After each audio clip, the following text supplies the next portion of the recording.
1971 में भारत और पाकिस्तान के बीच जो युद्ध हुआ था, जहां पर भारत ने पाकिस्तान की एक सबमरीन पीएनएस गाजी को डुबा दिया था और इस घटना के चलते अमेरिका और पाकिस्तान दोनों को एक बहुत बड़ा झटका लगा था। दरअसल ये जो सबमरीन है ये अमेरिका ने तैयार किया था और 1964 में पाकिस्तान को दे दिया था। जब युद्ध के दौरान भारत ने इस सबमरीन को डुबा दिया था तो एक बहुत बड़ा इंटरनेशनल न्यूज़ बन गई थी कि भारत ने अमेरिका की टेक्नोलॉजी को हरा दिया। आज हम इस वीडियो में इस घटना के बारे में जानेंगे और ये भी जानेंगे कैसे भारत ने बहुत ही चतुराई के साथ पाकिस्तान की ये जो सबमरीन है इसको डुबा दिया था। दरअसल 1971 में भारत और पाकिस्तान के बीच जो युद्ध चल रहा था, इसके बीच भारत की नेवी ने बे ऑफ बंगाल में आईएनएस विक्रांत को डिप्लॉय कर दिया था और इसके चलते पाकिस्तान के लिए एक बहुत बड़ा मुसीबत खड़ी हो गई। बांग्लादेश के अंदर पाकिस्तान की जो आर्मी युद्ध कर रहे थे उनको पाकिस्तान सप्लाई नहीं भेज पा रही थी समुद्र के माध्यम से, क्योंकि INS Vikrant bay of Bengal में खड़े थे और जब भी यहाँ पर पाकिस्तान की तरफ से सप्लाई भेजने की कोशिश किया जा रहा था तभी यहाँ पर आईएनएस विक्रांत बीच में आ जाती थी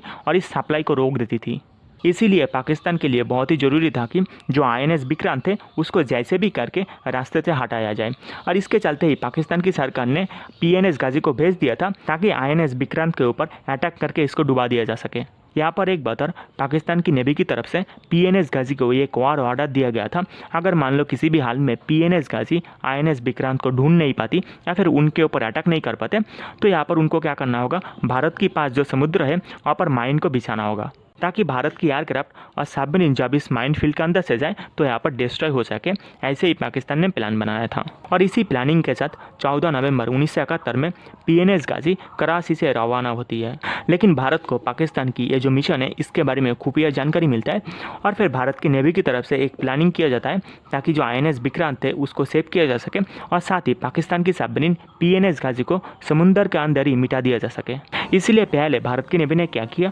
जो आईएनएस विक्रांत थे उसको विशाखापट्टनम से बहुत दूर अंडमान के पास भेज देते हैं और साथ ही भारत की एक बहुत ही पुराना शिप आईएनएस राजपूत को विशाखापट्टनम भेज दिया जाता है। 23 नवंबर को पीएनएस गाजी चेन्नई आ जाती है और यहाँ पर आईएनएस विक्रांत की खोज करती है। लेकिन सबसे खास बात, इससे 10 दिन पहले ही आईएनएस विक्रांत अंडमान चला गए थे और इसी बीच आईएनएस राजपूत जानबूझकर बहुत सारे सिग्नल भेजना शुरू करें ताकि जो पीएनएस गाजी है उनको लागे ये जो सिग्नल है ये आईएनएस विक्रांत से आ रही है और वो इस सिग्नल का पीछा करे। और मैं यहाँ पर आपको बता दूँ, पीएनएस गाजी इस ट्रैप में फंस जाती है और वो इस सिग्नल का पीछा करते करते 4 दिसंबर को विशाखापट्टनम के आसपास चला आती है। और इसी बीच क्या होता है, आईएनएस राजपूत अचानक सिग्नल भेजना बंद कर देती है ताकि पीएनएस गाजी उसके ऊपर अटैक करने से पहले ही आईएनएस राजपूत उसके ऊपर अटैक कर सके। यहाँ पर सिग्नल नहीं आने के कारण पीएनएस गाजी समुद्र का अंदर ही चलता रहती है लेकिन उसको कोई भी शिप का लोकेशन नहीं मिलता। फिर यहाँ पर पीएनएस गाजी ने प्लान बी के तहत समुद्र का अंदर माइन बिछाना शुरू कर देती है और इसी बीच आईएनएस राजपूत की जो कैप्टन है